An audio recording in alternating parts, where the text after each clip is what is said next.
Dari mana sebenarnya asal mula Yakuza dan mafia Jepang di Jepang? Pada tahun 1960-an, pihak berwenang di Amerika Serikat memperhatikan adanya kelompok kriminal yang unik berasal dari Jepang. Anggotanya memiliki tato besar dan beberapa di antaranya juga memiliki jari yang terpotong.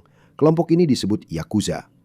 Ini bukan sekedar geng biasa. Kata Yakuza digunakan untuk banyak kelompok kejahatan terorganisir di Jepang. Di kepolisian Jepang, mereka lebih sering disebut Boryokudan. Pada tahun 1963, jumlah anggota dan rekanan Boryokudan di Jepang mencapai sekitar 184.000 orang. Berbagai kelompok Yakuza mendapatkan penghasilan dari perjudian ilegal, pemerasan, narkoba, dan kejahatan lainnya. Ada juga kalanya mereka masuk ke bisnis legal untuk menyembunyikan asal-usul uang mereka. Jadi, inilah pertanyaannya sekarang. Sebenarnya dari mana asal mula Yakuza? Faktanya, tidak ada satu jawaban yang pasti. Tidak pasti dari mana sebenarnya Yakuza berasal. Ada cerita yang mengatakan mereka berasal dari mantan samurai atau dari kelompok-kelompok yang melindungi masyarakat. Namun menurut sejarah, mereka memiliki hubungan dengan dua kelompok, yaitu Bakuto dan Tekiya. Bakuto adalah kelompok penjudi ilegal. Mereka mengorganisir perjudian dan mendapatkan uang dari orang-orang yang bermain. Dari sinilah sering dikaitkan asal mula kata Yakuza. Ada permainan kartu Jepang kuno yang disebut Oicho Kabu. Dalam sebuah kombinasi, angka 8, 9, dan 3 dapat dibaca sebagai Yakuza. Kombinasi itu tidak memiliki nilai dalam permainan. Jadi, akhirnya, kata Yakuza digunakan untuk merujuk pada orang-orang yang termasuk dalam kelompok kriminal. Namun tidak pasti bahwa ini saja asal-usul namanya. Kelompok penting kedua adalah Tekiya. Tekiya adalah para pedagang kaki lima yang berjualan di festival, pasar, dan tempat ramai lainnya. Mereka memiliki wilayah dan pemimpin sendiri. Ada juga kelompok Tekiya yang menggunakan intimidasi atau kekerasan untuk menguasai wilayah dan bisnis mereka. Seiring berjalannya waktu, kelompok-kelompok ini menjadi lebih terorganisir. Mereka memiliki hierarki yang jelas atau urutan kekuasaan. Di atas ada bos, di bawahnya ada anggota yang mengikuti perintahnya. Disinilah hubungan yang disebut Oyabun Kobun menjadi penting. Oyabun adalah pemimpin atau seperti orang tua dalam kelompok. Kobun adalah anggota-anggota yang berada di bawahnya. Sistemnya sederhana. Oyabun memberikan perlindungan, bantuan, dan koneksi kepada Kobun. Sebagai gantinya, Kobun diharapkan akan setia kepada Oyabun. Mereka seperti membuat keluarga sendiri, meskipun mereka bukan keluarga kandung. Hubungan seperti ini menjadi bagian penting dari organisasi Yakuza. Mereka juga menggunakan istilah seperti orang tua, anak, dan kakak laki-laki untuk menunjukkan siapa yang lebih tinggi dalam kelompok. Loyalitas sangat penting di dalam Yakuza.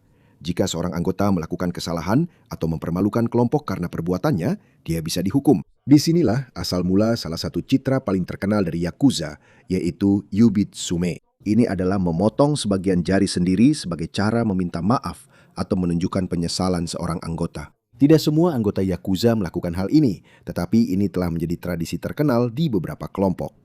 Begitu juga dengan tato. Banyak anggota Yakuza memiliki tato besar dan detail di tubuh mereka. Tetapi bukan berarti semua orang Jepang yang bertato adalah Yakuza. Di Jepang, hubungan antara tato dan kejahatan terorganisir menjadi kuat karena sejarah panjang Yakuza. Seiring berjalannya waktu, kelompok-kelompok penjudi, pedagang kaki lima, dan geng kriminal lainnya di masa lalu berkembang menjadi kelompok kejahatan terorganisir yang lebih besar.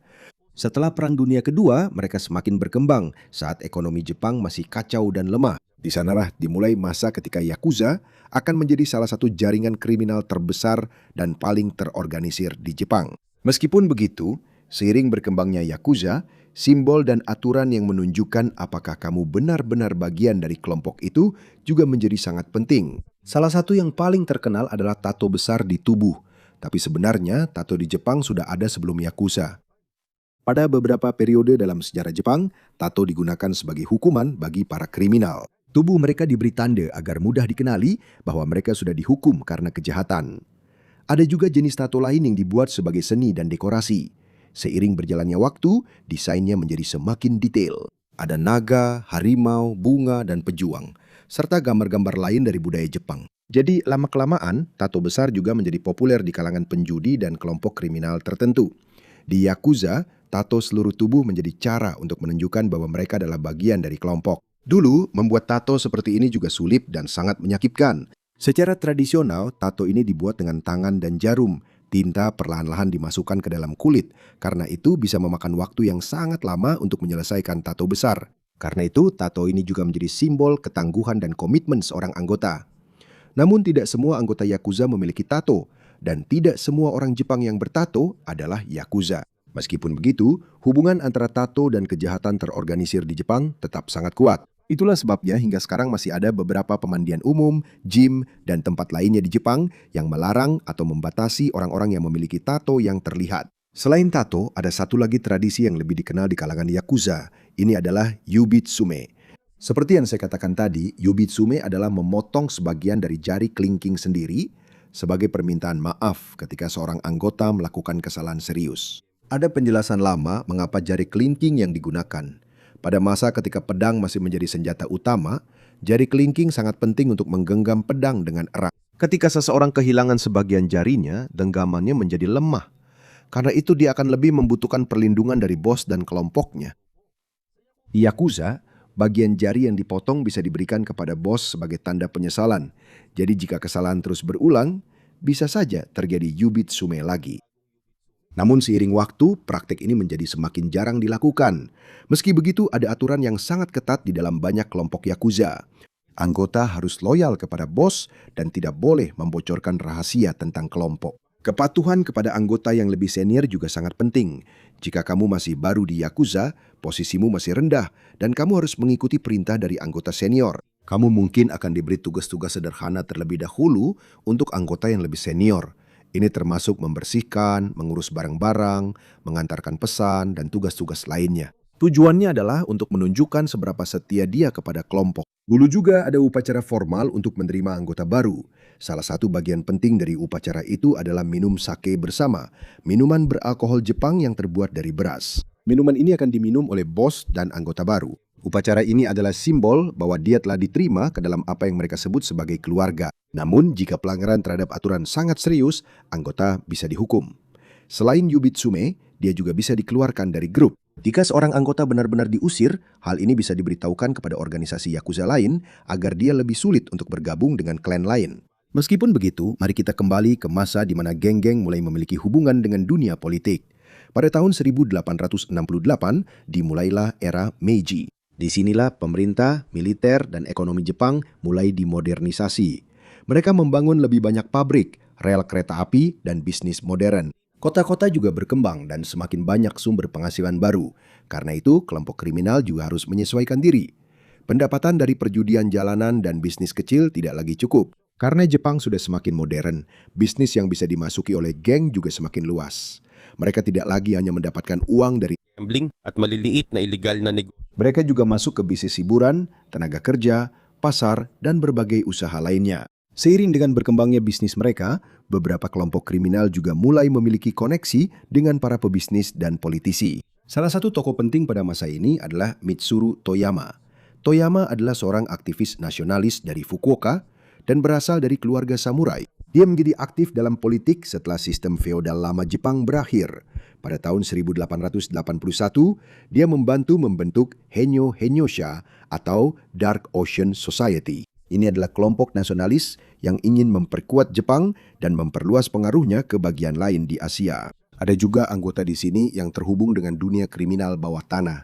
Karena itu, mulai terbentuk hubungan yang lebih jelas antara beberapa geng, kelompok nasionalis, dan politisi. Ada politisi dan pengusaha yang menggunakan geng untuk menjaga pertemuan, menakut-nakuti lawan, atau membantu dalam beberapa konflik buruk. Di sisi lain, geng-geng juga mendapat keuntungan karena mereka mendapatkan perlindungan dan koneksi dengan orang-orang berkuasa. Seiring waktu, hubungan antara kejahatan terorganisir dengan bisnis dan politik semakin dalam.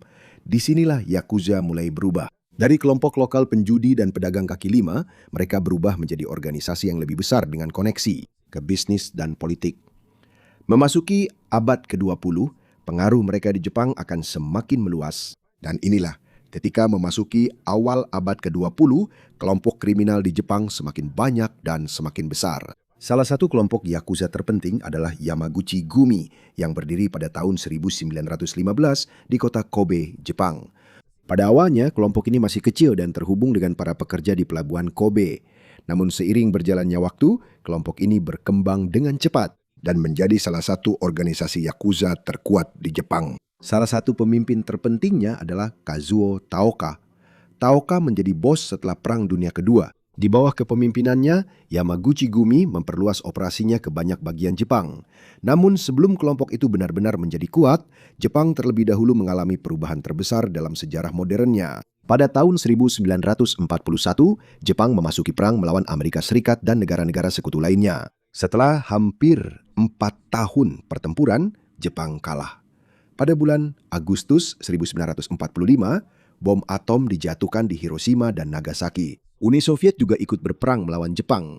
Pada tanggal 2 September 1945, Jepang secara resmi menyerah. Setelah itu, pasukan sekutu yang dipimpin oleh Amerika Serikat menduduki Jepang. Banyak kota hancur dan ekonominya lemah. Makanan dan banyak barang kebutuhan pokok juga kurang. Karena pasokan legal kurang, pasar gelap berkembang dengan cepat. Pasar gelap adalah tempat penjualan ilegal makanan dan produk lain yang sulit didapatkan di toko biasa. Disinilah kelompok kriminal melihat peluang besar. Banyak yakuza mendapatkan keuntungan dengan mengendalikan pasar gelap, perjudian, dan bisnis ilegal lainnya. Bagian besar dari pasar gelap pasca perang juga dijalankan oleh berbagai penjual, geng, dan orang biasa yang mencari cara untuk bertahan hidup. Sementara pendudukan Amerika berlanjut, muncul masalah baru dalam politik. Saat itu perang dingin mulai terjadi. Amerika Serikat khawatir bahwa komunisme akan tumbuh kuat di Jepang. Oleh karena itu, para pejabat Amerika menjadi tertarik pada tokoh-tokoh anti-komunis yang berpengaruh di negara tersebut. Salah satu dari mereka adalah Yoshio Kodama. Kodama adalah seorang ultranasionalis Jepang yang memiliki koneksi kuat dengan dunia politik dan dunia bawah tanah. Karena dia memiliki banyak kenalan dan pengaruh, beberapa pejabat Amerika melihatnya sebagai orang yang bisa membantu melawan penyebaran komunisme di Jepang. Dia juga memiliki hubungan dengan beberapa pemimpin Yakuza. Karena hal ini, dia menjadi salah satu orang yang menghubungkan beberapa bagian politik, bisnis, dan kejahatan terorganisir di Jepang pasca perang. Artinya, dia seperti jembatan yang menghubungkan berbagai sektor. Sementara politik berubah, ekonomi Jepang juga dengan cepat bangkit. Pada bulan April 1952, pendudukan sekutu berakhir dan Jepang kembali menjadi negara yang sepenuhnya merdeka. Dalam tahun-tahun berikutnya, pabrik, pekerjaan, dan bisnis berkembang pesat. Sementara pasokan makanan dan produk legal semakin baik, pasar gelap yang sebelumnya menjadi sumber penghasilan besar setelah perang pun menyusut. Karena itu, Yakuza juga harus mencari sumber penghasilan lain. Mereka memperluas perjudian, prostitusi, pemerasan, bisnis hiburan, dan perdagangan narkoba. Namun ada satu hal besar lagi yang terjadi.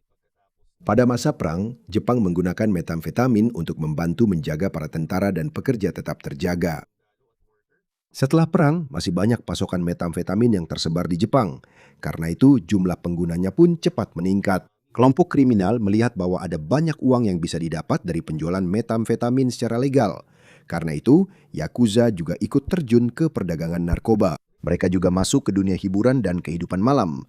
Ada juga kelompok yang menggunakan metamfetamin. Artinya, mereka mengintimidasi orang atau bisnis agar terpaksa memberikan uang. Karena perdagangan narkoba, pemerasan, dan bisnis lainnya, Yakuza tumbuh pesat pada tahun 1950-an dan awal 1960-an. Seiring bertambahnya uang mereka, penampilan beberapa anggota Yakuza juga berubah. Jas club, kemeja putih, dan kacamata hitam yang mirip dengan yang terlihat di film gangster Amerika menjadi populer di kalangan mereka. Namun yang lebih penting dari pakaian mereka adalah besarnya organisasi mereka. Pada tahun 1963, jumlah total anggota dan rekanan kelompok kejahatan terorganisir yang diawasi oleh polisi Jepang mencapai sekitar 184.000 orang. Ini adalah jumlah tertinggi yang pernah tercatat di Jepang setelah perang. Dua dari kelompok Yakuza terbesar saat itu adalah Yamaguchi Gumi dan Inagawa Kai. Yamaguchi Gumi sangat berpengaruh di Jepang bagian barat, sedangkan Inagawa Kai kuat di wilayah Tokyo. Di bawah kepemimpinan Kazuo Taoka, Yamaguchi Gumi berkembang pesat. Yamaguchi Gumi membentuk aliansi dengan kelompok Yakuza lain dan terlibat dalam berbagai bisnis. Karena hal ini, kelompok Yakuza kecil yang berasal dari Kobe itu berubah menjadi organisasi besar dengan operasi di banyak wilayah Jepang. Pada tahun 1960-an, Yakuza sudah sangat berbeda dari bentuk awal mereka sebagai kelompok kecil penjudi dan pedagang kaki lima. Organisasi mereka sudah jauh lebih besar, uang yang beredar juga semakin banyak, dan beberapa dari mereka sudah memiliki koneksi dengan dunia bisnis dan politik. Karena hal ini, mereka semakin diperhatikan oleh pemerintah dan polisi Jepang. Dan disinilah upaya yang lebih serius dari Jepang untuk menghentikan pertumbuhan Yakuza dimulai. Pada tahun 1970-an, organisasi Yakuza besar terus semakin kuat.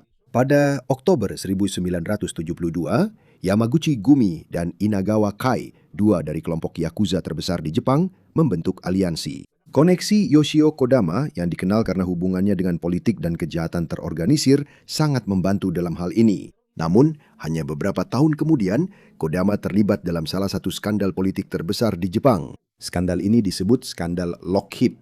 Lockheed adalah perusahaan dirgantara Amerika yang ingin menjual pesawat ke Jepang.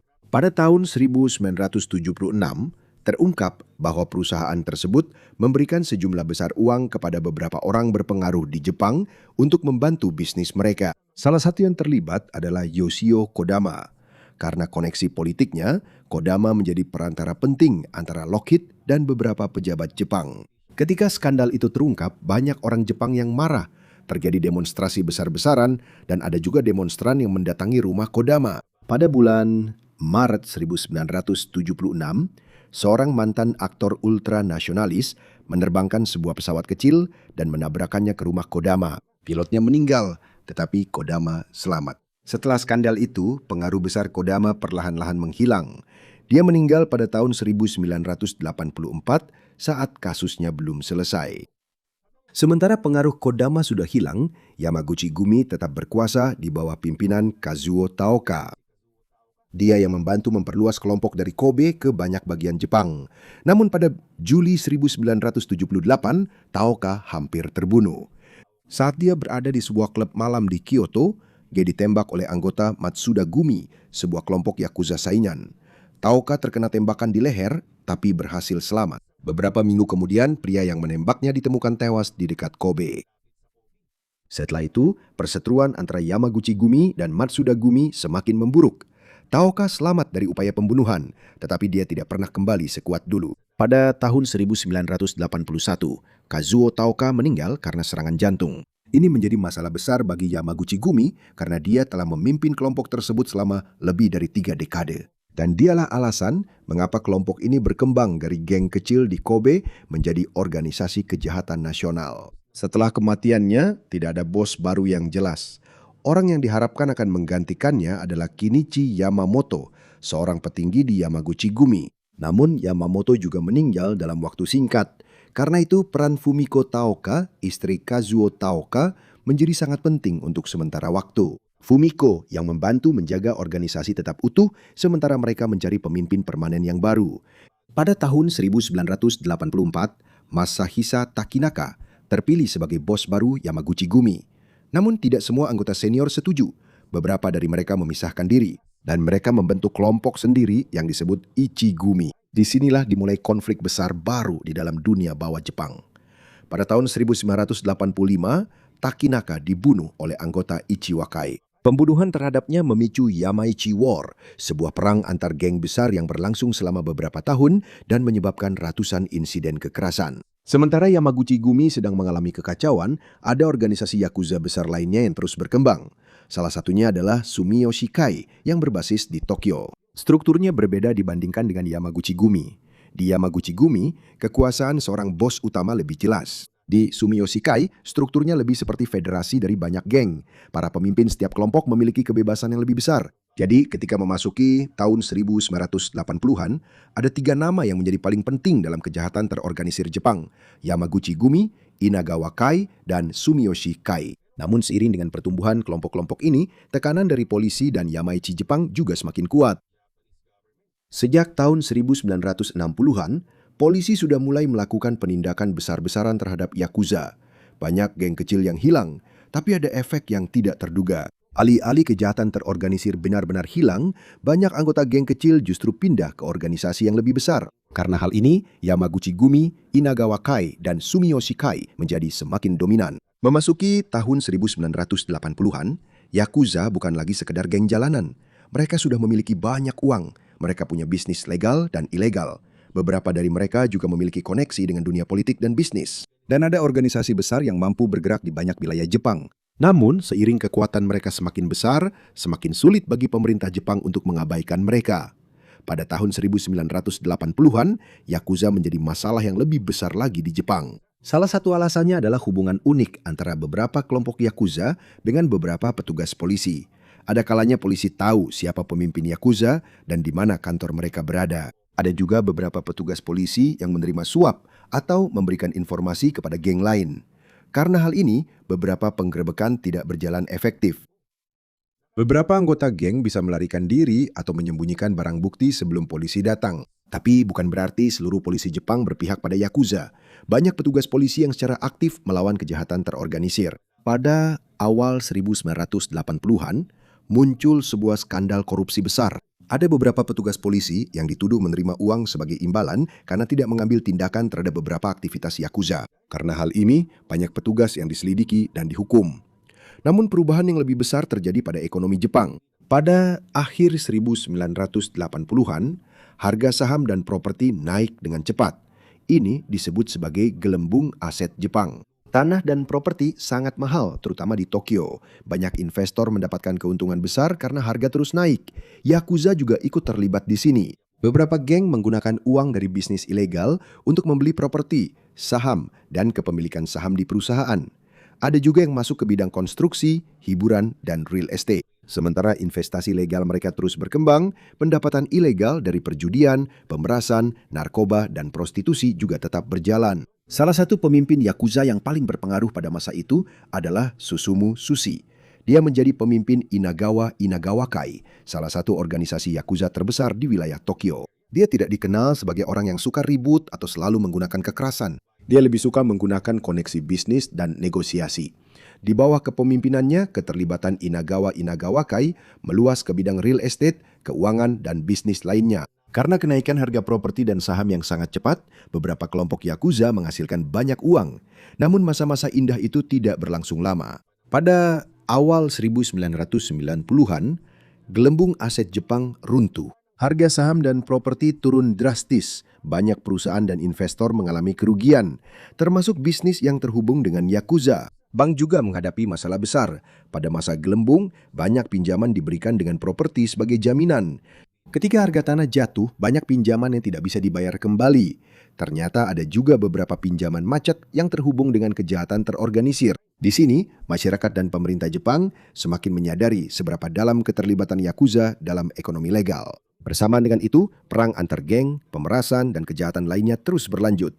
Karena itu, pemerintah Jepang memutuskan untuk membuat undang-undang yang lebih ketat. Pada bulan Maret 1992, Jepang memberlakukan undang-undang yang lebih ketat terhadap Yakuza yang disebut Undang-Undang Anti Boryokudan. Boryokudan adalah sebutan polisi Jepang untuk kelompok kejahatan terorganisir seperti Yakuza. Di bawah undang-undang ini, lebih mudah untuk mencegah dan menuntut geng yang menggunakan intimidasi, pemerasan, dan pemungutan uang secara paksa. Dulu, banyak kelompok Yakuza beroperasi secara terbuka. Mereka memiliki kantor sendiri, papan nama, dan pemimpin yang dikenal. Namun karena undang-undang baru, beberapa dari mereka mulai menyembunyikan aktivitas mereka.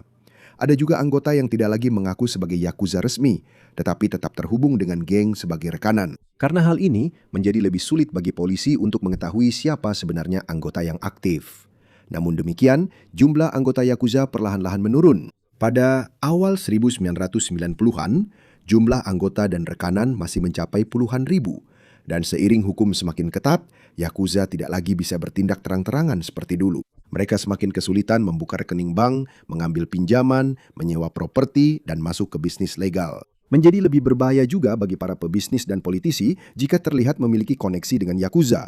Karena hal ini, beberapa kelompok Yakuza mengubah cara mereka beroperasi. Mereka lebih banyak terlibat dalam pencucian uang, kejahatan finansial, dan bisnis di luar negeri. Jadi dari yang dulunya merupakan organisasi kriminal yang terang-terangan, mereka perlahan-lahan menjadi lebih diam-diam dan lebih sulit untuk diidentifikasi. Setelah undang-undang diperketat terhadap Yakuza pada tahun 1990-an, cara lama mereka untuk mendapatkan uang menjadi lebih sulit. Jadi beberapa kelompok Yakuza mulai melirik ke luar negeri. Salah satu bisnis ilegal yang mereka masuki adalah perdagangan manusia. Ada jaringan kriminal yang membawa perempuan dari luar negeri ke Jepang dengan janji pekerjaan. Namun ketika sampai di Jepang, beberapa dari mereka dipaksa bekerja sebagai pekerja seks dan dikendalikan oleh kelompok kriminal. Yakuza juga terlibat dalam perdagangan narkoba internasional. Metamfetamin ilegal telah lama menjadi masalah di Jepang dan ada kelompok Yakuza yang terlibat dalam penyelundupan dan penjualannya. Seiring jaringan mereka berkembang, mereka juga membangun koneksi dengan kelompok kriminal lain di Asia, Eropa, dan Amerika. Pemerintah Amerika Serikat sendiri mengakui Yakuza sebagai organisasi kriminal transnasional karena keterlibatan mereka dalam perdagangan narkoba, perdagangan manusia, penipuan, dan pencucian uang. Ada juga koneksi Yakuza di Amerika Serikat. Aktivitas mereka sudah lama diperhatikan di Hawaii dan di pantai barat Amerika. Di Amerika Serikat, mereka terlibat dalam kasus perdagangan narkoba dan pencucian uang. Tapi sementara beberapa operasi Yakuza menjadi internasional, ada perubahan besar yang terjadi di dalam Jepang. Perlahan-lahan, budaya loyalitas ketat kepada bos mulai menghilang. Semakin banyak anggota yang lebih tertarik pada uang daripada tradisi lama klan mereka. Pada saat yang sama, banyak mantan pemimpin Yakuza yang menua dan semakin sedikit anak muda Jepang yang ingin bergabung. Tapi masalah terbesar mereka adalah pengetatan yang terus dilakukan pemerintah. Setelah Undang-Undang Anti-Boryokudan, Jepang menerapkan lebih banyak langkah untuk menjauhkan Yakuza dari bisnis normal. Menjadi semakin sulit bagi anggota Yakuza yang dikenal untuk membuka rekening bank, mengambil pinjaman, menyewa apartemen, atau membuat kontrak dengan beberapa perusahaan. Ada juga bisnis yang bisa dihukum jika sengaja bekerja sama dengan Yakuza.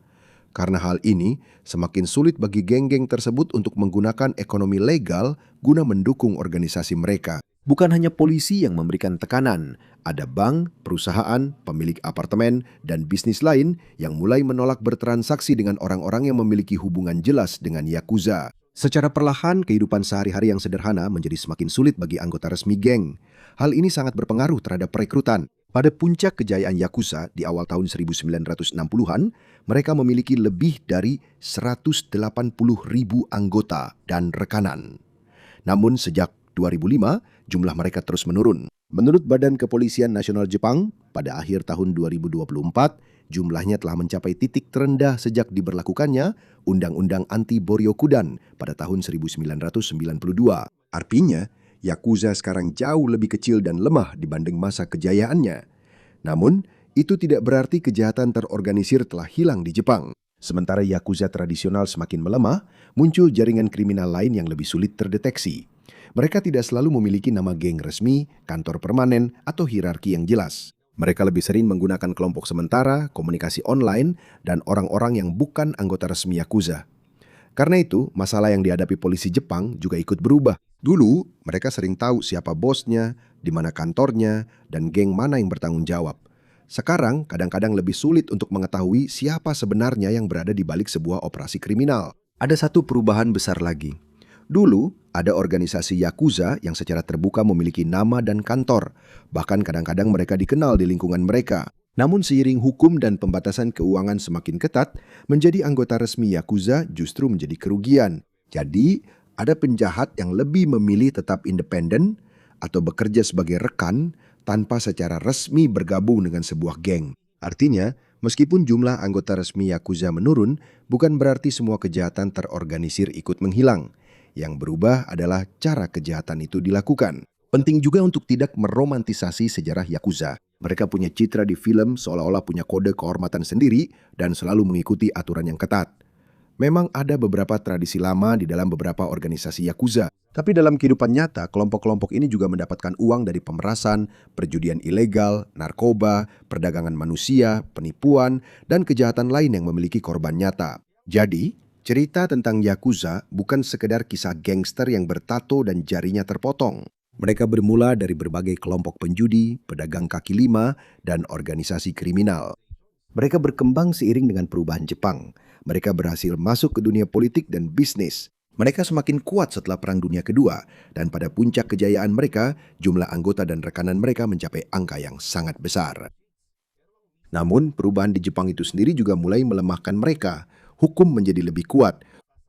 Bank dan bisnis menjadi lebih ketat. Lebih sulit untuk menyembunyikan atau menggunakan uang yang berasal dari kejahatan. Dan semakin sedikit anak muda yang ingin hidup sebagai anggota resmi Yakuza. Jadi organisasi yang dulunya sangat kuat dan terbuka di masyarakat Jepang, kini perlahan-lahan menyusut dan terpaksa bersembunyi. Yakuza tidak benar-benar menghilang. Tapi mereka juga sudah tidak berada di posisi dulu, di mana mereka bisa bertindak secara terbuka dan memiliki pengaruh yang sangat besar di banyak bagian Jepang. Dan itulah perubahan terbesar dalam sejarah panjang mereka. Dari geng-geng yang dulunya dikenal seluruh warga di lingkungan itu, mereka sekarang menjadi bagian yang lebih kecil dan lebih diam-diam dari dunia kriminal yang juga terus berubah.